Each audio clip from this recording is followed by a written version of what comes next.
Wow, what a great week. It's good to have everybody here.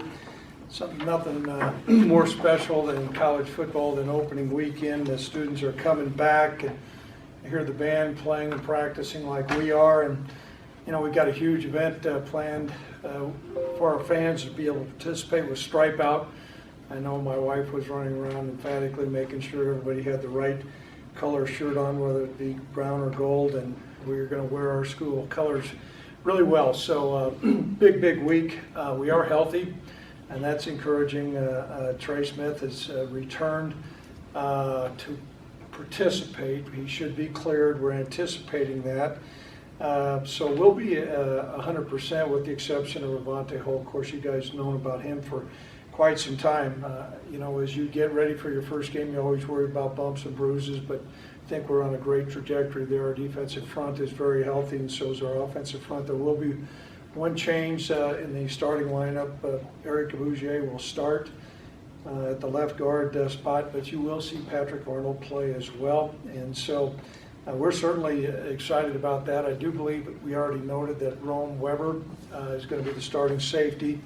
Braden Smith will play, though, quite a bit, but it's great to see Rome out there. And so, you know, our football team is excited about playing. And there comes a point where there's a confidence that a team has. As a head coach, you always look forward to how the team is going to play, and typically you're going to play how you practice, and I think we've been practicing well.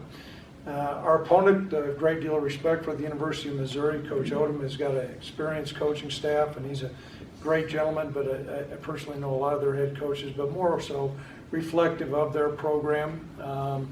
You know, I think they're just right on the outside of the top 25, and I can certainly understand that. You know, they led Kelly Bryant. Everybody knows about him. He had a really successful career at Clemson. They've got a returning All-American candidate at tight end. They used him well. Big, strong guy that can run really well. Got a pair of running backs, Roundtree and Brady. That's a great 1-2 punch, experienced offensive line, and a whole group of wide receivers. Many times as head coaches, we will tend to try to paint the opponents as All-Americans, but these guys are really good. And so we're going to have our hands full. Cale Garrett is a second-team All-SEC linebacker, and they've got a second-team All-SEC corner, DeMarcus AC. And so you're looking at a really experienced football team that's well coached.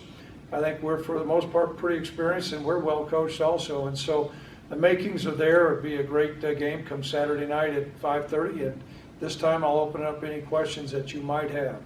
Yes, Robert. With starting Eric, Alex said you'll play both Pat too, but what did you see from Eric or to make the decision just to start him? Well, it's been a heated competition, and that's always healthy. You know, Eric has honed down his assignments. He's become much more assignment conscious. He's been able to come off the football. Patrick's done a good job also.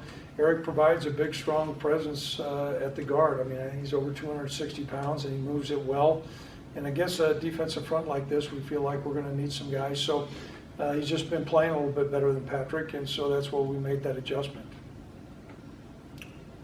Other questions? Yes. You mentioned the tight end that they have. Obviously, you saw him last year. Just what is the challenge going up against a guy with that kind of skill set and that kind of size? Well, that and there lies the problem. You got a guy that's 6'5". I think he's almost 255 pounds. He runs really well.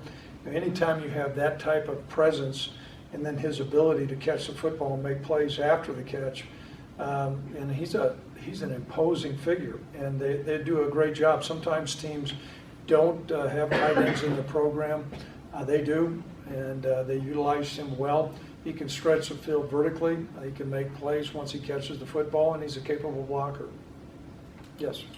How much do you expect to have these veteran corners you guys have help out a young defensive line to get more of a pass rush? And I guess how underrated is that to have two returning corners? Well, I think it's really important. And going into this game last year, we were in a different place. And so, you know, there's going to be times that those guys are going to be taxed. And last year we were kind of reversed. We had some experienced safeties, experienced front, and we were very inexperienced at the corners. We won't change dramatically our scheme, but certainly we're going to leverage their experience. And for us to really play well, those corners are going to need to play well also.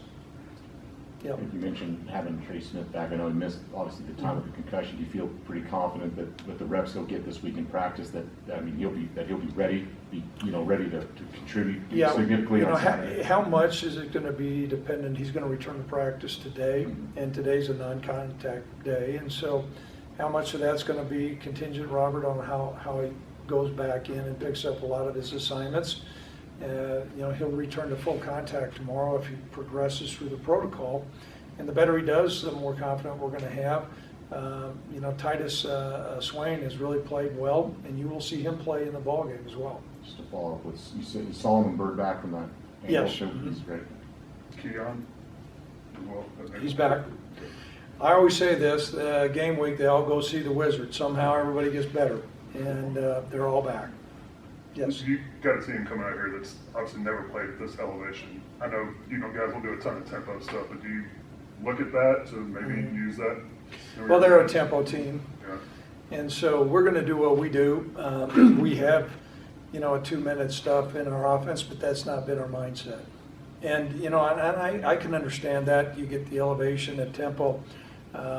What we are striving to do is make sure we're staying on the field offensively and get some 3-and-outs on defense so we can wear their defense down. Yes. Just your thoughts on your team captains, 4 seniors, a couple guys from Wyoming, a redshirt freshman quarterback. I mean, just your thoughts of what you really like about those guys and what in your mind makes them good leaders. Well, first of all, I think you noted we've got a couple guys from Wyoming as team captains, and that says a lot. I don't know if that was always maybe Wyoming players were thought of in that light, but to have 2 guys, particularly from Natrona County, I think it's a great compliment to Coach Harshman and Natrona County to have 2 guys from his school that are going to be captains, and those guys are recognized and elected by their peers.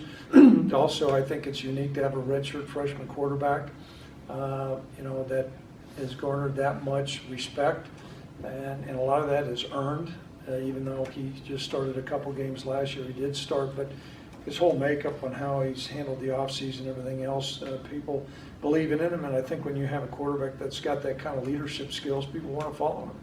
And also to have Austin Conway, a skilled player that's been around a while, and Josiah Hall, we're really excited about those guys. And any time for me through the years when you've had good leadership, particularly at the captain position, you've got a chance to be pretty good. And that's going to be important for those guys to lead this football team. And we feel very good about them. I feel personally very good about those guys. Quick follow-up, in your years of coaching, whether it's been assistant or head coach, have you ever had a redshirt freshman as a captain? No, but what's unique is he played last year. And so I think it's a unique situation. But no, I haven't. I mean, the most we've had is a 3-year captain. I think Logan and Marcus were 3-year captains. But if Sean would not have played, I doubt that he would have garnered this much the voting, but he played last year and played well. Yes. Do you know which of your true freshmen other than Titus and Trayton that you'll be playing more than the 4 games going into the season? I would say right now Titus is probably going to be the guy that's going to play the most. Yep. You kind of mentioned with Bryant at quarterback now, I mean, you can go back and look at Clemson tape, but is it kind of hard to really kind of expect what you might see from them just because it's not Clemson, it's Missouri? No. Has that been a challenge? Well, it certainly is, but they're not going to change drastically outside of their framework. At least we're not anticipating that. And they were very productive last year offensively. I'm sure one of the reasons why Kelly Bryant chose to go to the University of Missouri was they highlight their quarterback in a fashion that Drew Lock was a first-round pick by the Broncos, and so it's an explosive offense. He's an explosive player. We've combed through all the stuff that he did, obviously, at Clemson, and we've tried to assimilate that into what they do. And I think we got a game plan that's going to reflect that, but nonetheless, there's probably going to be some surprises. Anytime you go into the first game, there's always some surprises as well, though. I think there was another question, yes. When they lose a guy like Drew Lock, I know there's a consensus that Kelly Bryant's not as good as a passer. I guess what you guys have seen on film, what do you think of his? Well, I disagree with that. If you look at his numbers, I think he threw the ball either 63 or 65% at Clemson. He's got a strong arm, and they've got a very capable passing tree. And so we're going to need to prepare ourselves to get ready for a great quarterback. Yes. Coach, how do you feel about up the middle of your defense? You always talk about it, and you have since you got here, about being strong up the middle, but with, you know, maybe some less experience at free safety. How do you, and you know, some of the guys that haven't quite played as much on the interior D line? Well, that's a really perceptive question. Where we're going to hang our hat is, first of all, you got, you know, Cash and Logan, and a couple of the guys that played in the defensive front, and Elijah Halliburton has played. However, we're not as experienced there, and going against a really capable SEC offense in the first game is going to pose a challenge. We do feel like the guys have practiced well. We put them under duress, and we're doing everything we can to make sure we're ready to go, and we have a great deal of confidence in our defense up the middle. It might be way too early for this, but you would know if anybody would know. Do you see a little bit of Sean Chambers and Kelly Bryant at all? I think they're different type of players.